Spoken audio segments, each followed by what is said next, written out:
That's right. Denver outscored the Lakers 70-39 in the second half of that one on Saturday. They've now beaten the Lakers 13 out of the last 14 times. Also, first time all season, by the way, that AD was scoring under 20 points. After this one, JJ Redick said that clearly the spirit to compete just wasn't there. The spirit, Lou. Look, calling out the whole team publicly, no problems with that, right?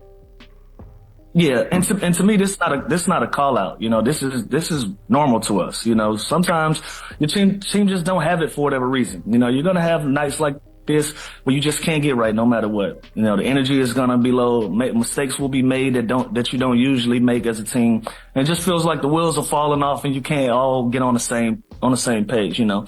You call those throwaway games. Hell, sometimes you don't even watch the film on games like that when you feel like you can't get your energy going and you can't get right. You throw it away and you move on to the next game hoping for a better day. So that's the vibe that I got from JJ Redick when he said that. This is not too much of a call out to me. It'll be different, you know, based on tone, but it just looked like, you know, this is one of those nights where you just throw this game away. We just didn't have it and we'll fight again for the next one. Yeah, this is just a stinker. And again, AD, would they need him to be elite? They need him to be aggressive. He took 19 shots. He was 6 of 19. Braun was a little sloppy with the ball. He had 6 or 7 turnovers. So they just, in a long season, we have a show every single day. So it's hard to kind of nitpick every single, because shit changes. So you mean, and JJ, we said this earlier. How is he going to handle success? People were praising him when they started off hot, then they went on a little losing streak. It's a different media market. It's the head coach of Los Angeles. Like, he is everything's a story. Everything they do, everything he says. So everything's going to be nitpicked when you're JJ Redick. So I do think he's got to be smart and tread lightly around certain things. But I have no problem with him calling out the team. I think he's earned that trust and respect already from that locker room. The guys praised him. That they clearly trust him moving forward and love him as their head coach. So I don't have a problem with this at all. I think he's going to continue to have to do things like this. He's got to motivate. He's got to find ways to do things like this. So I have no problem with this. They had an off night. And again, like Lou said, some of these nights, you don't even watch the film. You literally just you might circle back to this film the next time they play Denver. You might run over some things that you did wrong to correct them, but keep it moving. By the way, the craziest thing on this game was the Jokic with 0.2 seconds or whatever left, full court. He basically just patted the ball 75 feet. That was one of the craziest missed shots I've ever seen in the history of the NBA.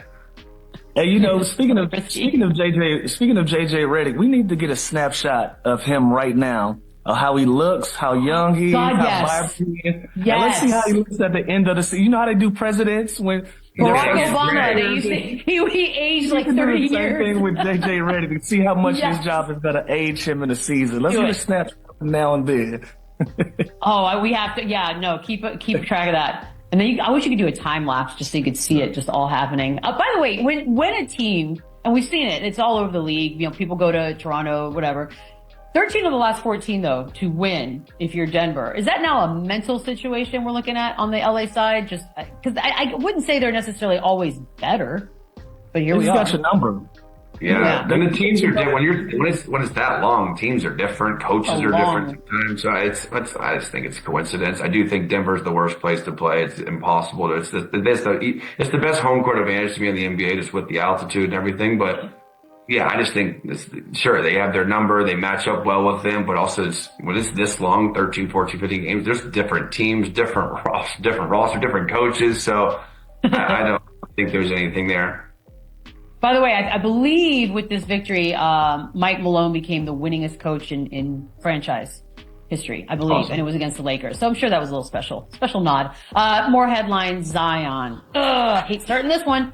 Shams reported on Friday that he's not even close to returning to play with the hamstring injury. Not even close, just feels so, like a gut punch, Lou. But we did see he had a nice new tattoo on his back. Are you hitting the panic button on Zion? Listen, haven't we seen this movie before? That's how Anthony Davis became a Laker in the first place, you know.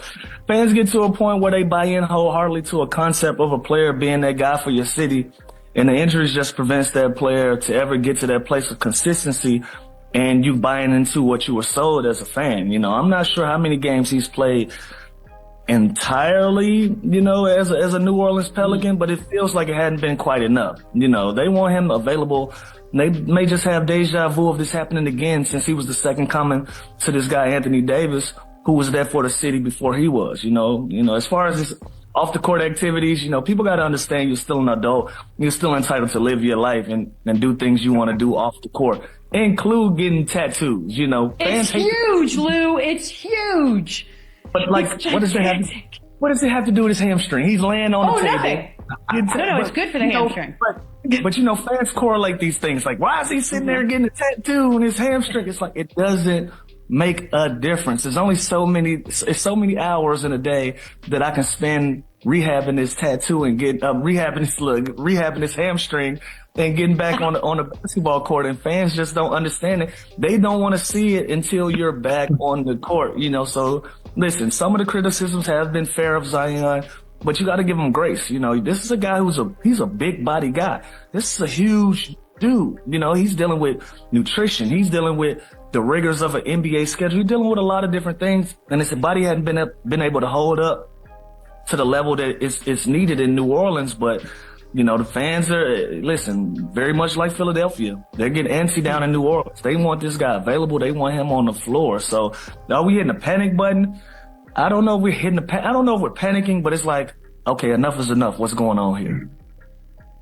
I'm panicking. I'm panicking on the whole team. Look at their whole roster. CJ McCollum played 4 games. 4 games. Zion played 6 games. The Murphy's played 5 games. Herb Jones has played 4 games. So this team, DeJounte Murray, has played 1 game. It's like Jose Alvarado. It's a disaster. I found myself Googling these dudes. With everybody. Yeah, so again, I understand with Zion, and you knew this was going to be an issue. I remember my trainer when he was coming out, they're like, man, I just don't see how someone that big and explosive, how his body can physically sustain it. It's not like it's rocket science. This guy, he is a absolute load. He is explosive. We've never seen something quite like him. Remember at Duke when he literally blew through the Nike shoe? His body doesn't work like everyone else's body. So yeah, I do think you have to kind of hold your breath with him, even more so than a Joel Embiid, just because of that sort of explosiveness, that sort of athleticism. But at the end of the day, 1 season, 2 seasons, 3. Now it's almost like here we go again with them, where that is where the panic comes in, because as much fun as he is to watch, as good as he is when he does play, he's unbelievable. The stats he puts up in the short amount of games he plays are freakish. They are elite. But as a fan, as a part of this organization, you start thinking big picture here. Okay, how many years can we continue to go through this? How much can we keep investing in this dude that at the end of the day is not on the floor? And I feel for the dude too, because he gets ran through the mud too, media wise, and then something like this with the tattoo comes up. It's like, guys, he's getting a tattoo. He gets body shamed. He gets body shamed more than anyone. Yeah, the dude literally gets fat shamed. It's again, he needs to be healthy. He needs to play. I don't know what he's doing on his spare time. I'm not putting myself on the internet without my shirt on, though, I'll be honest with you. I'm not giving everybody ammo. And as a person who's had hamstring problems, you can rehab your hamstring while getting a back tattoo. You can do little curls. It's actually probably time well spent. The name of the game is content these days, Beetle. Everybody got to show everything. It is what it is. I'm just saying, this team is just doomed with injuries, and it doesn't seem like they're getting any better. And this is looking like a top 3 pick, which is the bright side. Jeez Louise. Can we do one quick thing? I want to get it on tape here. How long Fred VanVleet's going to be suspended for. If you missed it, he was ejected when the Rockets lost to the Trailblazers. He dropped a lot of fun obscenity. I mean, there were some F's, some B's. I believe there were some other beautiful little words thrown in. Hey, someone did this last year. I forgot, but they went through every ref. Remember? And they went in these. The contact there is what's going to get him. You can't touch a ref. You can't. So what are we looking at? 3? 5. Minimum. 5. Minimum 3. 5. Yeah. 5. Just based on the contact. Hey, listen, Chandler will tell you, we got this thing. If you're going to get thrown out, get your money's worth. Oh, by all means, VanVleet got his money's worth. Where he messed up, he made slight contact with that ref. They're going to give him 5 games for that. If he didn't make contact, he would have got 1 or 2 games for just cursing him out. You suck. You suck. You're cool. You suck. You get a purse. I'm out of here. You get a purse. One of the all-time great scenes out of a movie. I don't have a problem. I got a good hearty laugh out of that, Fred, because if you're going to get thrown out and you're going to donate that money back to the league, by all means, get your money's worth. That was worth every penny. probably the last guy on this team that I would think would erupt like that and go. Oh no! Made it Oh even no! funnier. No! Fred's like that. He just Is he? I didn't know that. he does a great job of disguising it, but Fred got some heat with him. So I was happy to see it real one time. Apparently, because I read that and then I saw it and I was like, oh, okay. All right, we got to take a quick break. When we come back from The Athletic, Sam Amick makes us a little bit smarter on the other side. Thank you for watching so far. Leave your comment below and don't forget to subscribe so you don't miss any detail. A hug and see you next time.